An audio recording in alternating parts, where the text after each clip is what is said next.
오늘 등장하는 이 오대 에돔이라는 이 사람이 등장을 하는데, 이 사람을 가리켜서 가드 사람이라고 말하는데, 그 가드라는 곳은 바로 블레셋에 있는 지역의 한 부분을 말하고 있는데, 왜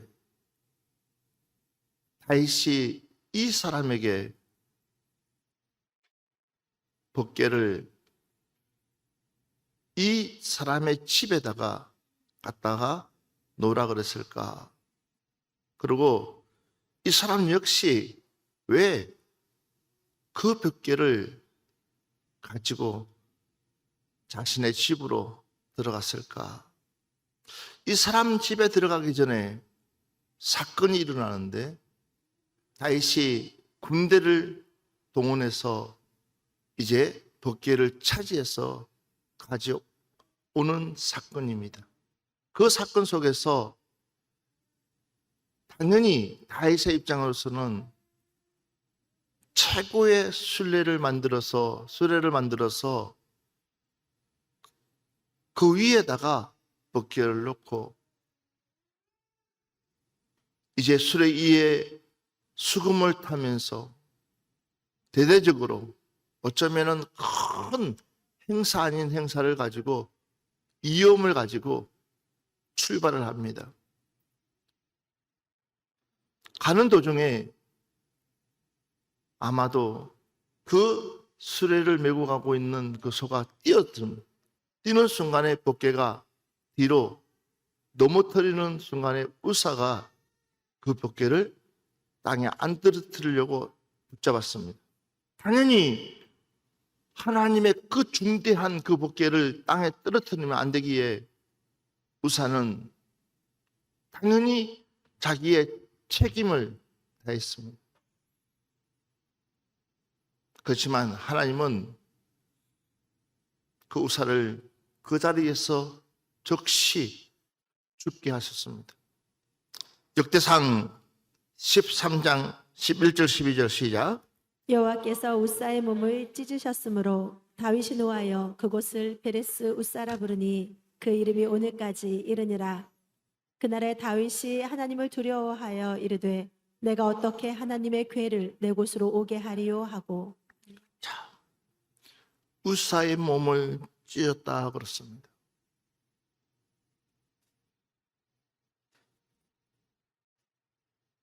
왜 우사의 몸이 찢어졌을까요? 그 자리에서 죽었을까요? 하나님의 명령을 제대로 준행하지 못했다는 사실입니다. 하나님께서 원하시는 그 방법이 아니라 다윗은 자신이 원하는 방법을 취하고 자신이, 그러니까 하나님께서 말씀해 주시는 그 말씀대로 다윗은 그 법궤를 옮기지 아니하고 자기가 원하는 대로 하는 순간 한 사람의 희생이 나옵니다. 그런데 저는 그 한 사람의 그 희생을 이야기하려고 하는 것이 아니라, 그런 가운데 오늘 등장하는 오대 에돔이라는 이 인물을 한번 주목해 주시기 바랍니다. 그런 상황이면 누구나 다 그 자리를 모면하고 싶은 마음일 것입니다. 그리고 누구나 다 그 자리에 가까이 하고 싶지가 않았을 것입니다.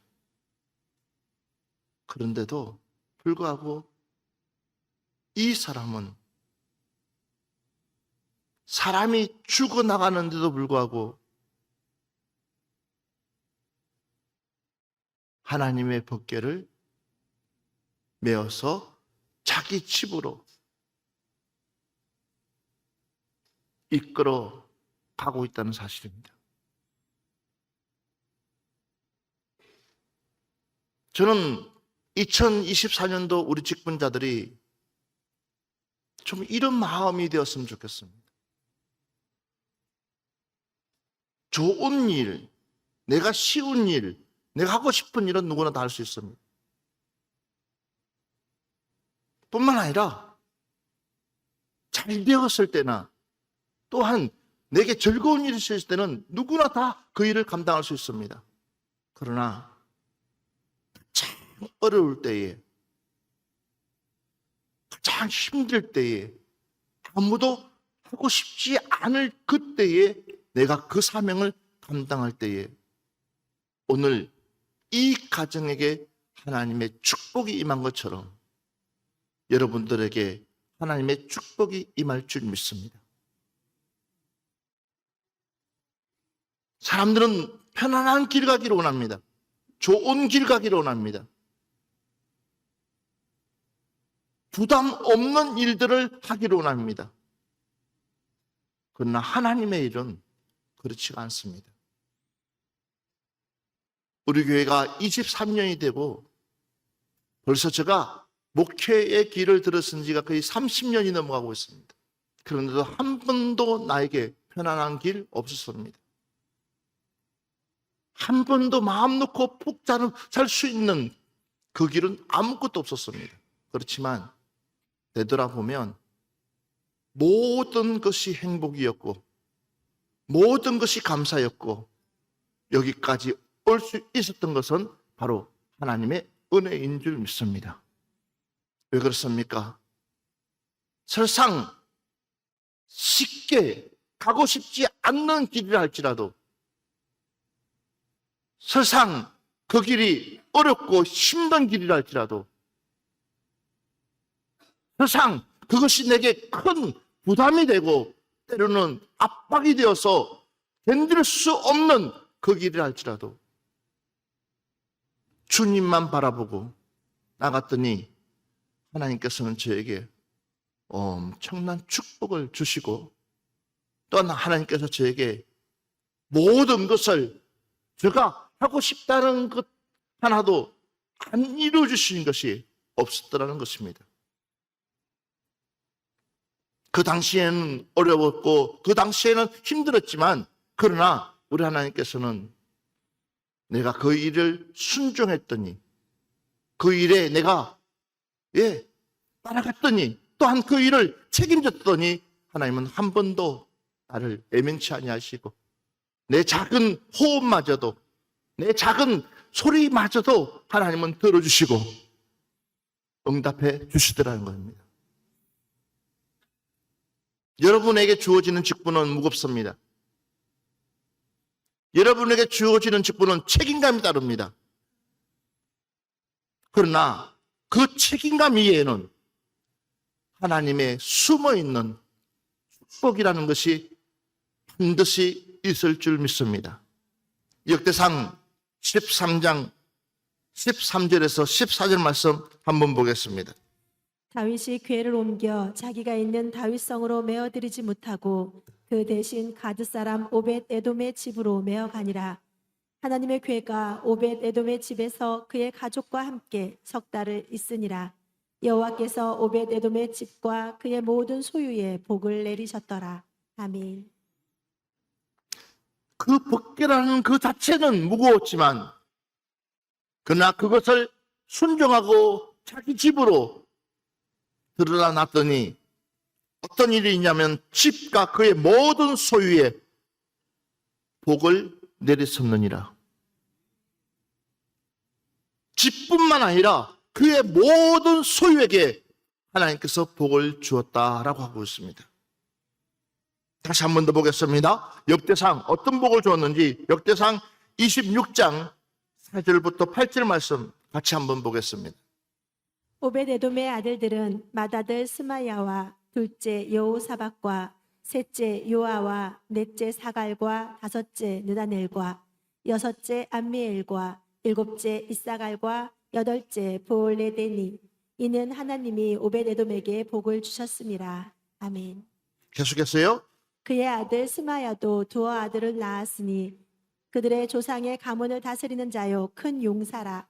스마야의 아들들은 오드니와 르바엘과 오벳과 엘사밧이며 엘사밧의 형제 엘리후와 스마가의 능력이 있는 자이니 이는 다 오벳 에돔의 자손이라.